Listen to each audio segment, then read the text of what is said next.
और उन्हां वास्ते जन्नतुल फरदौस जिन्हें वो दुनिया तो रुखसत हो जाएंगे तो किन्ना को मकाम मिलेगा। अबू ज़िया मुफ्ती गुलाम नबी जमाती साहब ने ਉਹਦੇ बारे च भी इलम होया ਜਿਹੜਾ सानू अगे ज़्यादा नहीं सी पता, हुण ज़्यादा पता चलिया उन्हां दे बारे च।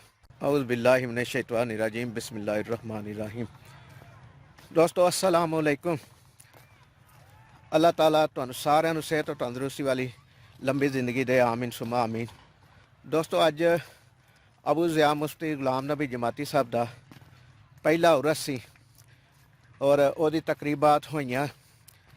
उन्हां दी तकरीबात दे विच उलमा हज़रात, मशाइख अज़ाम और नात खां हज़रात आए और नात खां ने नात पढ़ी और जेड़े मुफ्ती साहब जिस मदरसे दे विच तलीम हासिल की दीनी बंदयाल शरीफ तो अब्दुल हक साहब उत्थों आए सन, उन्हें तकरीर की और मुफ्ती साहब जमात अली शाह अलीपुर सईदा शरीफ वालियां दे खलीफा मजाज सन ते पीर मुदस्सर हुसैन शाह साहब ने भी शिरकत की और उन्होंने दी ज़ेरे सदारत ये जड़ा ना उरस इनाकाद पजीर होया।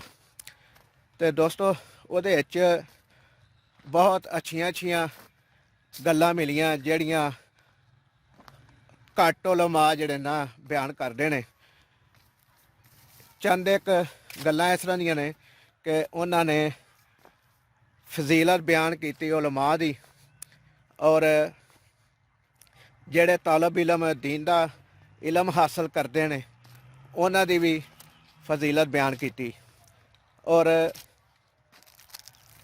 वो गल्लां जड़ियां सानू पहलों कदी नहीं पता चलियां वो उन्हां सानू दसियां और सानू समझ आई कि दीन इस्लाम की है और यदी फजीलत की है और इस दीन दे विच जेड़े शामिल हुंदे ने रब दी रास ते जेड़े काम करते हैं लोग, उन्हां नू अल्लाह ताला किन्ना को नवाजेगा और उन्हां वास्ते जन्नतुल फरदौस जिन्हें वो दुनिया तो रुखसत हो जाएंगे तो किन्ना को मकाम मिलेगा।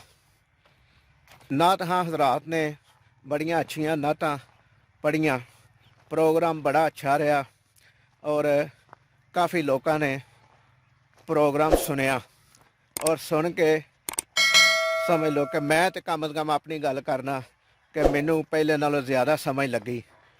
नामूसे रसालत के बारे भी जिक्र होया, खत्मे नबूवत के बारे भी जिक्र होया और जड़ी जिंदगी गुजारी अबू ज़िया मुफ्ती गुलाम नबी जमाती साहब ने उहदे बारे भी इलम होया जड़ा सानू अगे ज़्यादा नहीं सी पता, हुण ज़्यादा पता चलिया उन्हां दे बारे च।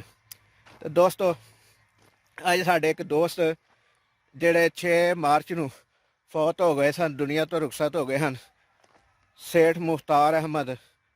उन्हां नू असीं ना तो मुख्तार अहमद है तो उर्फ सेठ उन्हां नू असीं आंदे हाँ, ज़्यादा सेठ के नाम तो पुकारते सां और बड़ा खुददार बंदा सी। उन्हां दा भी अज कुल शरीफ दा खत्म शरीफ सी ते उहदे च भी शिरकत की, लेकिन इन्हां प्रोग्रामां दियां वीडियो मैं नहीं बना सकिया क्योंकि कोशिश ये करनी सी कि असी प्रोग्राम सुनीए और सुन के ते अमल करिए। चंद एक वीडियोज़ क्लिप बनाए ने वो असी हो सकता है तुहानू भी इस वीडियो दे विच सुना दईए थोड़े थोड़े करके, तो या फिर अलहदा तो उन्हां दी एक वीडियो बना के पूरी लेंथी वीडियो बना के ते अपलोड कर देंगे। दोस्तों अज लई इन्ना ही, अगली वीडियो तक लिए इजाज़त दिओ। अल्लाह ताला सानू अमल की तौफीक देवे। जिउंदे रहो वसदे रहो। अल्लाह हाफिज़। चैनल नू सबसक्राइब करिया जे और कमेंट सैक्शन एक कमेंट लाजमी दिया जे।